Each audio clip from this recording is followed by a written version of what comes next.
not saying so much about residential as it's saying about commercial. And up until a few months back, it was the commercial part of the business that was actually holding up. Look at the numbers in Bengaluru for commercial. And I wanted to come to Irfan Razack on that. Bengaluru records 50% of surrendered office space led by the IT sector in the first half of 2020. It saw 3.5 million square feet of office space surrendered in this period. Vacancy levels in Bangalore office market is at 6.5%, up from 4.5% in the previous 6 months.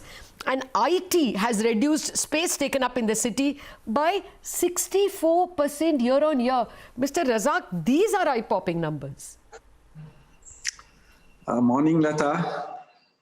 Yes, now see, Knight Frank has done their job. It's their job to make reports. What the veracity of the report is something that you don't believe the numbers? No, it's not about believing or not believing it. As I said, it's well prepared. I don't know how much of research has gone into it, but then you see, reading numbers out of context also sometimes gives a very skewed feeling on the ground. If you really ask me, in the last, of course, with the pandemic, last 3-4 months, businesses are looking at consolidating, businesses are looking at how to reduce their overheads and all of it. But in spite of it, it's not as though, you know, of course, leasing won't happen as it normally was happening. Like you said, yes, it was the office space was one component of real estate that was really booming and doing well. As of now, today, rents are being paid by all office clients, and we've got near 98% collections. And as far as if you ask me, have any of your clients surrendered space back to you? The answer is an emphatic no. And if you answer, again, if you're asking me, listen, have you been able to lease out new spaces? Yes, we have. In fact, we just closed out a large transaction. Of course, that's been cooking for some time. And now we've delivered and handed over about 660,000 square feet to Accenture recently and signed the lease deed.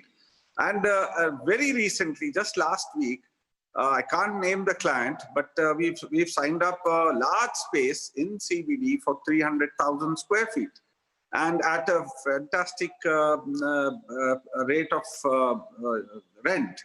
Now, these two, both the rent number as well as the client's name can't be talked about just now, but in time it will come out. So it's not as doomsday, but yes, what will happen is the take-up of space for the next 6 months or maybe even for the next 1 year will be gradual. It won't be running off into millions of square feet like how it was earlier. Mr. Razack, so we'll have to tighten our belt and wait for things to pan out.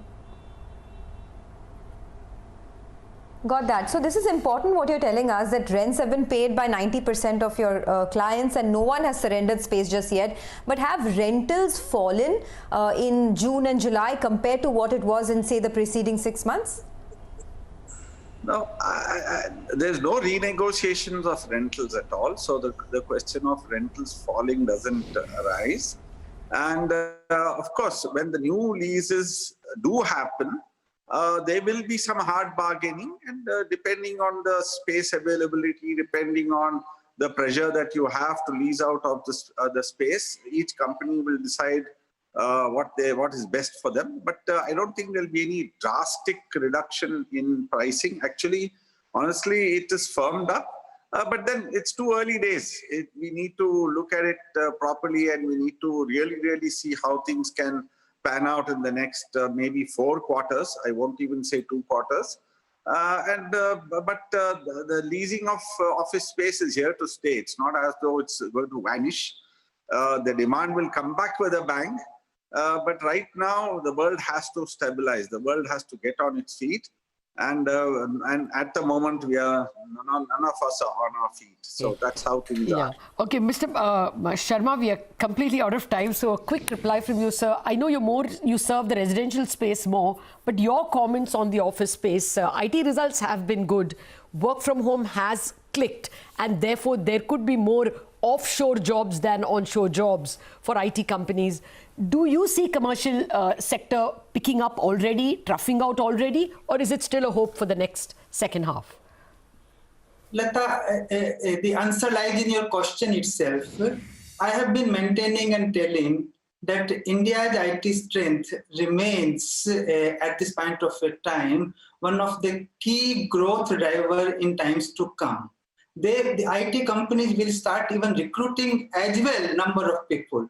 Of course, at the same time, this work from home kind of a concept we cannot do away with.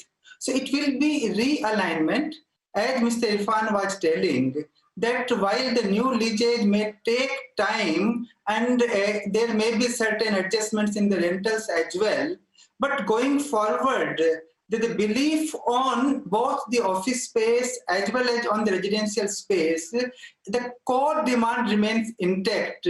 And going forward, those who have got the ability to withstand this transition period, I do believe that they are going to do significantly better in the next financial year. Yes, sir. Well, we can go on, sir, but on another day in another show. Thank you very much, Mr. Razak and Mr. Sharma. We wind it up on Bazaar. Chartbusters in a minute.